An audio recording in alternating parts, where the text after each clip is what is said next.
अस्सलाम वालेकुम व्यूवर्स, कैसे हैं आप? उम्मीद है कि आप खैरियत से होंगे। आज के इस लेक्चर में हम बहुत ही important advance spoken English structure discuss कर लेंगे जो हम रोज़मर्रा ज़िंदगी में बहुत ज़्यादा इस्तेमाल कर लेते हैं। वो तमाम व्यूवर्स जिन्होंने अभी तक चैनल सब्सक्राइब नहीं किया, आप चैनल सब्सक्राइब करके बेल का आइकन दबा लें ताकि हर नई वीडियो की नोटिफिकेशन आपको आसानी से मिल सके। तो आइए वन बाय वन करके इन स्ट्रक्चर्स को मुख्तलिफ मिसालों के ज़रिए समझने की कोशिश कर लेते हैं। पहला जो स्ट्रक्चर हमारे पास होगा वो होगा फ्रीक आउट। फ्रीक आउट हम उस वक्त इस्तेमाल करते हैं जब हम उर्दू में घबरा जाने के ट्रांसलेशन कर लेते हैं। जब कभी भी हम घबरा जाना, ठीक है, इसको इंग्लिश में ट्रांसलेट करना होता है तो उस वक्त हम फ्रीक आउट का इस्तेमाल कर लेते हैं। इसका जो फार्मूला बनेगा, जो स्ट्रक्चर बनेगा, कुछ इस मुताबिक बनेगा। पहले सब्जेक्ट, फिर उसके बाद फ्रीक आउट। अब ये जो फ्रीक आउट जो है वो टेंस के लिहाज से अपने आप को चेंज करता चला जाएगा। अगर प्रोग्रेसिव हो गया तो प्रोग्रेसिव के अंदर हेल्पिंग वर्ब्स लग जाएंगे और जो फ्रीक आउट है वो फ्रीकिंग आउट हो जाएगा। और परफेक्ट्स के अंदर ये फिर हेल्पिंग वर्ब के साथ थर्ड फॉर्म में चला जाएगा। जैसे कि मैं घबरा रहा हूँ, मैं घबरा रहा हूँ। अब ये प्रेजेंट प्रोग्रेसिव में है तो इसका जो ट्रांसलेशन होगा I am freaking out, I am freaking out. जैसे कि मैंने कहा था कि अगर ये प्रोग्रेसिव हो गया तो फ्रीक आउट क्या होगा, आईएनजी में चेंज होके फ्रीकिंग आउट होगा। जब उसने शेर देखा तो वो घबरा गया था, जब उसने शेर देखा तो वो घबरा गया था। अब ये टेंस पास्ट का है तो फ्रीक आउट का जो फॉर्म होगा वो सेकंड फॉर्म में चला जाएगा। अब जैसे कि देखें, when he saw a line, when he saw a line he freaked out, when he saw a line he freaked out. अब देखें ना, फ्रीक आउट क्या हो गया, थर्ड फॉर्म में जाके या सेकंड फॉर्म में जाके ये फ्रीक्ड आउट हो गया। आप क्यों घबरा जाते हो, आप क्यों घबरा जाते हो। Why do you freak out, why do you freak out. Presentation देने से पहले मुझे डर लगता है, प्रेजेंटेशन देने से पहले मुझे डर लगता है। I freak out before presenting presentation, I freak out before presenting presentation. तो फ्रीक आउट का इस्तेमाल कब कर लेते हैं, घबरा जाने या घबरा जाना का ट्रांसलेट करने के लिए कर लेते हैं। सेकंड है रिगार्डलेस ऑफ।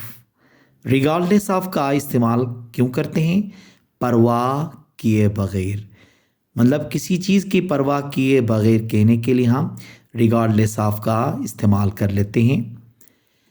इसका जो स्ट्रक्चर बनेगा, पहले सेंटेंस, फिर उसके बाद रिगार्डलेस ऑफ, फिर अदर वर्ड्स। आप रिगार्डलेस ऑफ को शुरू में भी इस्तेमाल कर सकते हैं, सेंटेंस के शुरू में भी हम इस्तेमाल कर सकते हैं या सेंटेंस के बाद भी हम इसको इस्तेमाल कर सकते हैं।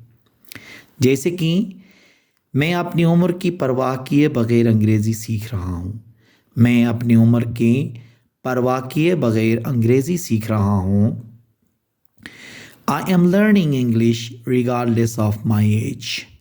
I am learning English regardless of my age. इसको हम इस तरह से भी कह सकते हैं कि regardless of my age I am learning English भी कह सकते हैं। regardless को दरमियान में इस्तेमाल करो या उसको शुरू में भी आप इस्तेमाल कर सकते हैं। कीमत की परवाह किए बगैर हमने नई गाड़ी खरीद ली, कीमत की परवाह किए बगैर हमने नई गाड़ी खरीद ली। Regardless of the cost we bought the new car, regardless of the cost we bought the new car. रुकावटों की परवाह किए बगैर उसने अपना मकसद हासिल किया, रुकावटों की परवाह किए बगैर उसने अपना मकसद हासिल किया। Regardless of the obstacles, he achieved his goal. Regardless of the obstacles, he achieved his goal. उनकी राय की परवाह किए बगैर मैंने अपना फैसला खुद किया। उनकी राय की परवाह किए बगैर मैंने अपना फैसला खुद किया।